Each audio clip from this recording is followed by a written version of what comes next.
Hey everyone, it's Alexander Robinson. Welcome to the channel, and this is my retro review for Son of Dracula, which came out in 1943 and stars Lon Chaney Jr. as the title character. Or does he? Unlike the first two movies that took place in London and Transylvania, Son of Dracula actually takes place in the United States. We follow Count Alucard, played by Lon Chaney Jr., who arrives to the US, draws the attention of a young student of the occult, who eventually marries him, only for her ex to get suspicious of what's actually happening, and along with the help of a psychiatrist, her ex soon realizes that Count Alucard is a vampire, and more importantly, he is Count Dracula. So this movie is weird to me.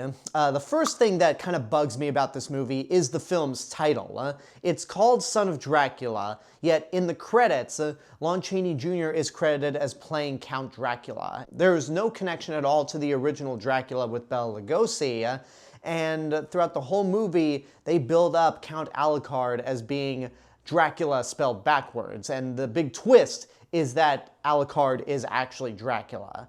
So I don't know why this movie is called Son of Dracula if there's no connection to the first movie and if Alucard is playing Dracula. So that's where I find the movie to be weird. Now, putting the title aside and talking about the actual movie itself, it's not that great.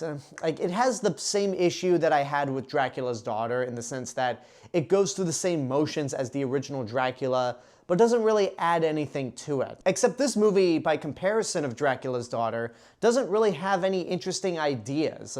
I guess you could try to make an argument that this movie's saying something about manipulative relationships, where Alucard convinces a college student to, basically be entranced with him, marry him, and become a vampire herself, and that her ex is actually concerned with her, but you gotta really stretch and squint your eyes to try to find anything in that plot. Dracula's Daughter, at the very least, has connections with the original Dracula that allows it to at least attempt themes of not trying to follow in your father's footsteps. There is at least an attempt to do something different. There's not really an attempt with this movie to do anything different from the original Dracula. And as for Lon Chaney Jr., he makes for a great Wolfman.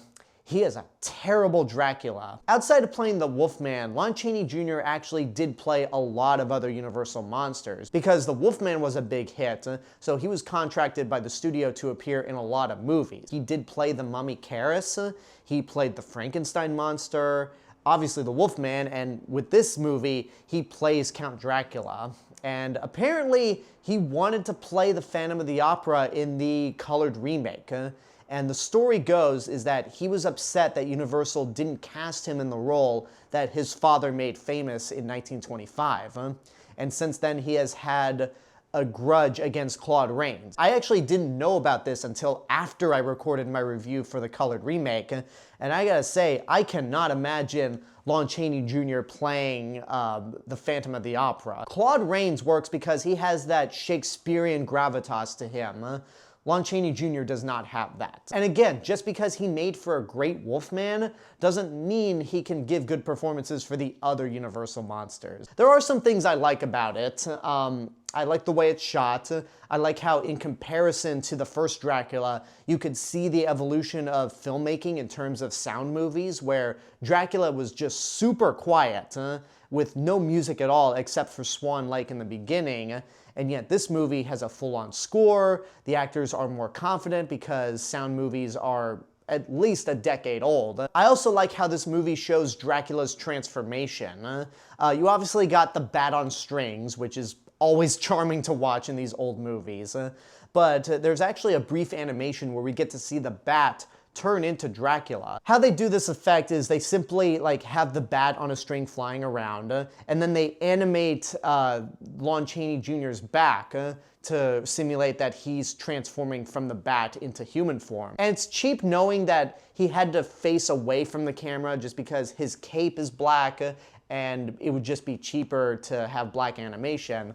but it works. It's better than in the original Dracula, where they have the transformation happen off screen, where they show the bat, they either pan away or cut away to a different shot, and then pan back or cut back to Bela Lugosi. But even then, the Bela Lugosi Dracula is still the superior one by a long shot. This one, it's just not all that great. The confusing title and what the movie actually is doesn't help anything, and even then, it just kind of goes through all the motions. It's not scary, it's not spooky, it's not exciting, it's just not interesting.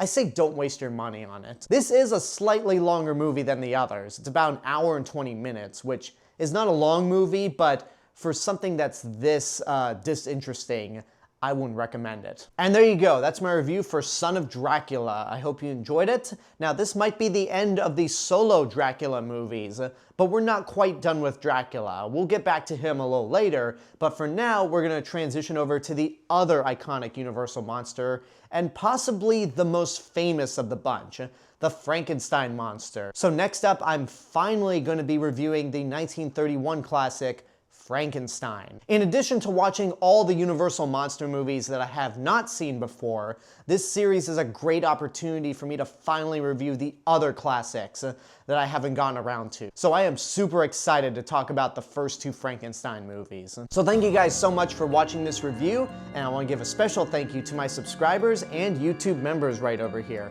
You guys are the reason why this channel continues to grow every day, and if you want to help to financially support the channel, you can do so via YouTube memberships for as little as $1.99 a month.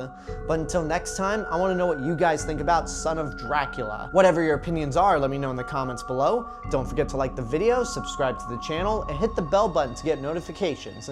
If you want to find me elsewhere on the internet, you can find me on these social media platforms and my theme park and travel channel right here on YouTube.